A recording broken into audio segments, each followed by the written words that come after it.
Hello friends, good morning. आज हम पढ़ेंगे कॉन्ट्रासेप्शन मेथड। आइए पहले देखते हैं कि कॉन्ट्रासेप्शन क्या होता है। Contraception also known as birth control and fertility control. It is method और device use to prevent pregnancy. जो कॉन्ट्रासेप्शन होता है इसको बर्थ कंट्रोल भी कहते हैं, फर्टिलिटी कंट्रोल भी कहते हैं। इट इज अ मेथड और डिवाइस, ये एक मेथड है, जो डिवाइस है एक जो प्रेगनेंसी को प्रिवेंट करता है, फर्टिलाइजेशन को प्रिवेंट करता है। कॉन्ट्रासेप्शन मेथड एक पर्ल इंडेक्स होता है जिसको हम फॉलो करते हैं किस लिए, जो कॉन्ट्रासेप्शन की इफेक्टनेस को देखने के लिए। It is use to assess effectiveness of contraception. जो पर्ल इंडेक्स होता है वो जो कॉन्ट्रासेप्शन की इफेक्टनेस को एसेस करने के लिए यूज में लाया जाता है। इससे it also shows the failure rate of contraceptive methods. ये इसके इफेक्टनेस को देखता है और साथ साथ ये भी इससे पता चलता है कि इसका कॉन्ट्रासेप्शन जो यूज किया जा रहा है उसका फेल्योर रेट कितना है। अब आइए स्टार्ट करते हैं मेथड। तो कौन कौन से मेथड होते हैं? ये मेनली टू टाइप्स के मेथड होते हैं। कॉन्ट्रासेप्टिव मेथड जो होते हैं टू टाइप्स के होते हैं, temporary method and permanent method. Temporary method को स्पेसिंग भी बोलते हैं, परमानेंट मेथड को स्टेरिलाइजेशन भी बोलते हैं। जिसमें से टेम्पररी मेथड में क्या क्या आता है? बैरियर आता है, IUD intrauterine device, hormonal method, emergency and miscellaneous. और जो परमानेंट होता है ये जो लाइफ टाइम के लिए होता है वो वेसेक्टमी किया जाता है मेल में, परमानेंट स्टेरिलाइजेशन। ट्यूबेक्टमी फीमेल में किया जाता है। ये कुछ समय के लिए होता है और ये लाइफ टाइम होता है। टेम्पररी मेथड कुछ समय के लिए होता है और परमानेंट मेथड जो होता है वो लाइफ टाइम के लिए होता है। अब आइए देखते हैं, स्टार्ट करते हैं पहले टेम्पररी मेथड, परमानेंट मेथड। हमने देखा ना टू टाइप्स के मेथड होते हैं, टू टाइप्स के मेथड होते हैं जिसमें temporary method and permanent method. तो पहले हम परमानेंट मेथड पढ़ेंगे। तो आइए परमानेंट मेथड से स्टार्ट करते हैं। जो परमानेंट मेथड होता है मैंने बताया टू टाइप्स का होता है, वेसेक्टमी जो मेल में किया जाता है, ट्यूबेक्टमी जो फीमेल में किया जाता है। तो जो अब स्टार्ट करते हैं वेसेक्टमी। वेसेक्टमी क्या होता है कि रिमूवल और कटिंग ऑफ वॉस डिफरेंस। जो मेल होता है उसके टेस्टिस में वॉस डिफरेंस होता है, जो स्पर्म को लेके आता है उसको कट करते हैं, उसको फिर क्लैम्प कर देते हैं। देखते हैं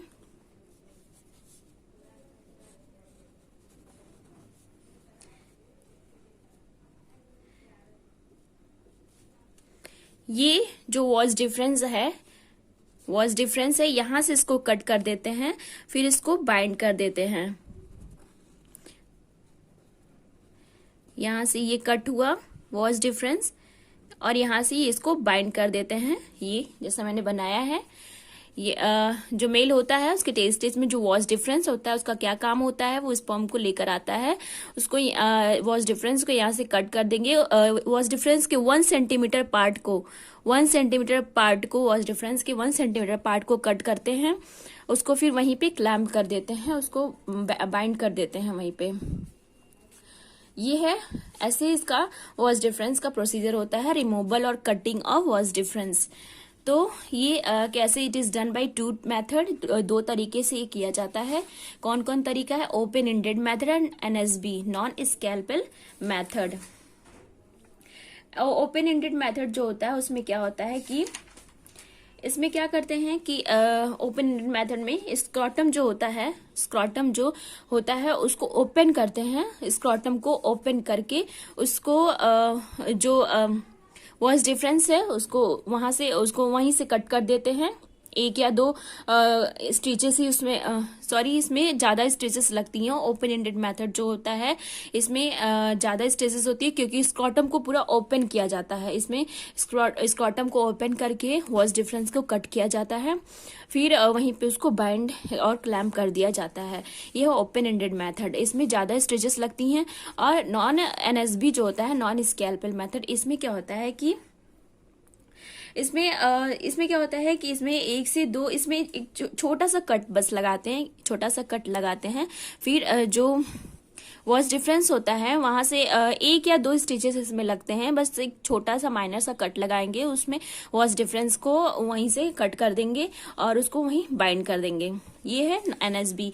तो जो ओपन एंडेड मेथड है जिसमें पूरा स्क्रॉटम को ओपन करके वॉस डिफरेंस को कट करके बाइंड करते थे, ये पहले होता था, पुराने मतलब ओल्ड मेथड है, ये पहले होता था, लेकिन अब इसमें प्रेजेंट टाइम में यही यूज हो रहा है। प्रेजेंट टाइम में नॉन स्कैल्पल मेथड यूज हो रहा है, जिसमें एक माइनर सा कट लगाते हैं नॉन स्कैल्पल मेथड में, और जो वॉस डिफरेंस होता है उसको कट करके वहीं बाइंड कर देते हैं। इसमें मात्र 1 और 2 स्टिचेस लगते हैं, इसमें ज्यादा स्टिचेस, मोर स्टिचेस इसमें लगते हैं ओपन एंडेड मेथड में, और एनएसबी नॉन स्कैल्पल मेथड में कम स्टिचेस लगते हैं, 1 या 2 स्टिचेस लगते हैं। और प्रेजेंट टाइम में एनएसबी नॉन स्कैल्पल वेसेक्टमी ही यूज में लाया जा रहा है।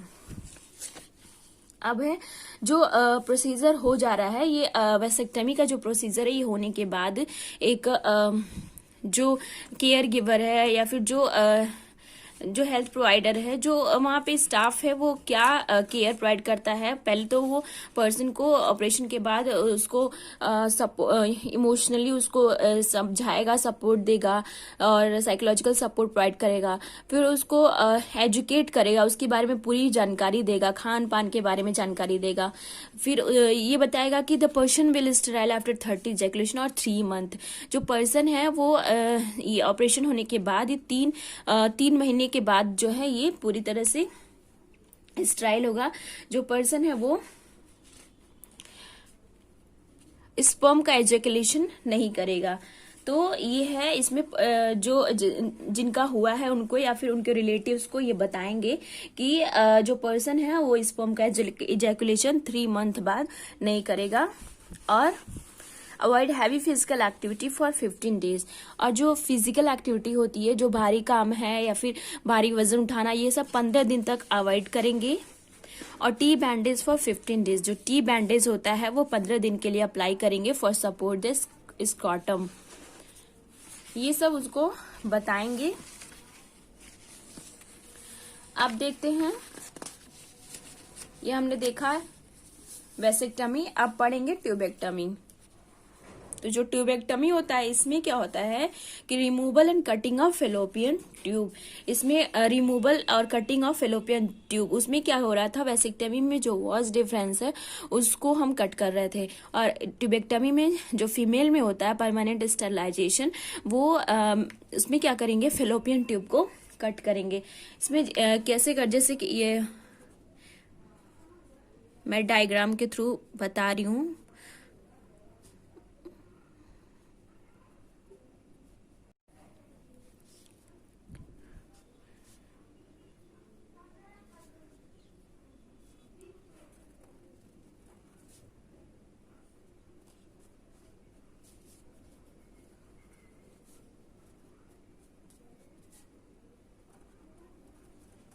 बहुत अच्छा तो नहीं बना है, पर आप प्लीज समझ लेना।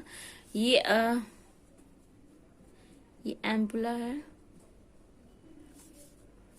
इसमें ये जो यहाँ पे जो फेलोपियन ट्यूब आ रही है, ये सर्विक्स है, ये वेजाइना, ये जो फेलोपियन ट्यूब आ रही है, यहाँ से इसको कट करेंगे, यहाँ से, और यहाँ से इसको यहाँ से इसको फेलोपियन ट्यूब को कट करते हैं और उसको वहीं पे क्लैम्प कर देते हैं। ये बहुत छोटा बन गया है, पर ऐसा नहीं है, लंबा होता है। इसको यहाँ से कट करेंगे, इस पार्ट को यहाँ से कट करते हैं और यहीं कट करके उसको बाइंड कर देते हैं, क्लैम्प कर देते हैं। ये है ट्यूबेक्टमी। ट्यूबेक्टमी जो परमानेंट स्टरलाइजेशन होता है फीमेल में, इसको इसमें फेलोपियन ट्यूब को कट कर देते हैं। It is done by 2 methods.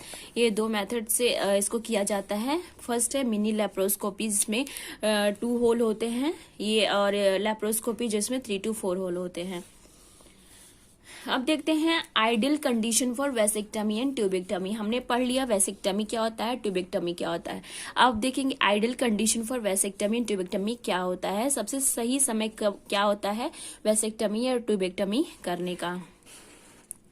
तो फर्स्ट है कि सबसे सही समय क्या होता है कि male and female both should be married. जो मेल और फीमेल है दोनों जो है शादीशुदा होना चाहिए, क्योंकि ये परमानेंट स्टरलाइजेशन लाइफ टाइम के लिए होता है, क्योंकि बिना शादी नहीं हुई है तो इसको नहीं कराना है। और एटलीस्ट हैव वन चाइल्ड, कम से कम एक बच्चा होना चाहिए, क्योंकि ये स्टरलाइजेशन होने के बाद जो है पूरी तरह से वो कंसीव नहीं कर सकता है।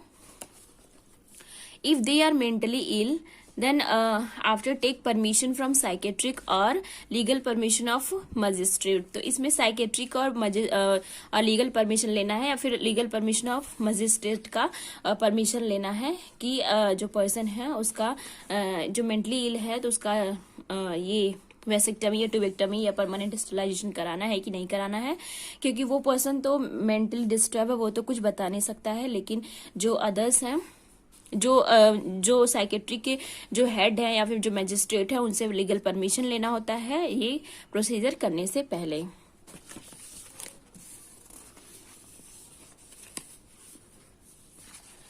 और ये जो ट्यूबेक्टमी या वेसेक्टमी जो होता है, जो इसमें पैसे मिलते हैं, इसमें गवर्नमेंट जो है वो पैसे प्रोवाइड करती है। तो इसमें क्या होता है कि जो हाई रिकमेंडेड एरिया है, जहाँ पे जनसंख्या बहुत ज्यादा हो गई है, जहाँ बर्थ कंट्रोल की बहुत ज्यादा जरूरत है, तो ऐसे वहाँ अगर लोग वेसेक्टमी या ट्यूबेक्टमी कराते हैं, तो जो ट्यूबेक्टमी होता है जो फीमेल कराती है उसको 2,000 रुपए मिलते हैं। 2,000 में से 1,400 जो होता है वो पेशेंट को मिलता है, 300 आशा ले जाती है और 300 जो है अदर्स जो खर्च होते हैं उसमें चले जाते हैं। और जो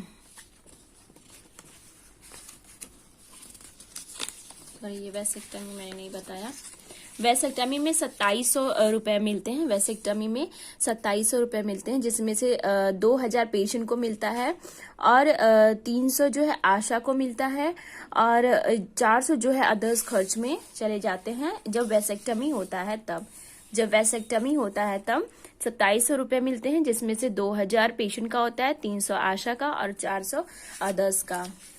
उसके बाद जो ट्यूबेक्टमी है उसमें क्या होता है कि 2,000 मिलता है जब फीमेल कराती है, तो 2,000-1,400 पेशेंट को मिलता है, 300 आशा को और 300 अदर्स खर्च में। आशा का क्या फुल फॉर्म है? जब मैंने पीएससी और सीएससी जब पढ़ाया था, क्लास लिया था, तब मैंने उसमें पढ़ाया था। तो आशा का फुल फॉर्म होता है accredited social health activist. It covers 1,000 population. And Usha क्या होता है? ये अर्बन एरिया के लिए होती हैं, urban social health activist. It cover 1,500 से 2,500 पॉपुलेशन को ये कवर करती हैं। तो फ्रेंड्स, हमने देखा आज कॉन्ट्रासेप्टिव मेथड, जिसमें हमने पढ़ा परमानेंट मेथड, जो टेम्पररी और परमानेंट मेथड होता है, जिसमें से आज हमने पढ़ा परमानेंट मेथड। तो आइए एक बार रिवाइज कर लेते हैं। जो कॉन्ट्रासेप्शन होता है, it is also known as control, birth control and fertility control. It is a method और device use to prevent pregnancy. इसमें पॉल इंडेक्स होता है जो कॉन्ट्रासेप्शन की इफेक्टिवनेस को देखने के लिए यूज में लाया जाता है, और ये फेल्योर रेट को भी बताता है। कॉन्ट्रासेप्टिव मेथड, इसमें ये 2 टाइप्स के होते हैं। टेम्पररी मेथड, और जिसको स्पेसिंग भी बोलते हैं, ये variant method, IUD method, hormonal, emergency, miscellaneous, ये इसमें होते हैं। और परमानेंट मेथड जो होता है, इसका स्टेरिलाइजेशन जो लाइफ टाइम के लिए होता है। वेसेक्टमी जो मेल में किया जाता है वेसेक्टमी होता है। ट्यूबेक्टमी होता है जो फीमेल में किया जाता है। फिर हमने पढ़ा जो परमानेंट मेथड स्टेरिलाइजेशन स्टार्ट किया था, उसमें वेसेक्टमी पढ़ा, ट्यूबेक्टमी पढ़ा। वेसेक्टमी में क्या जो मेल में होता है, इसमें क्या करते हैं कि वॉस डिफरेंस में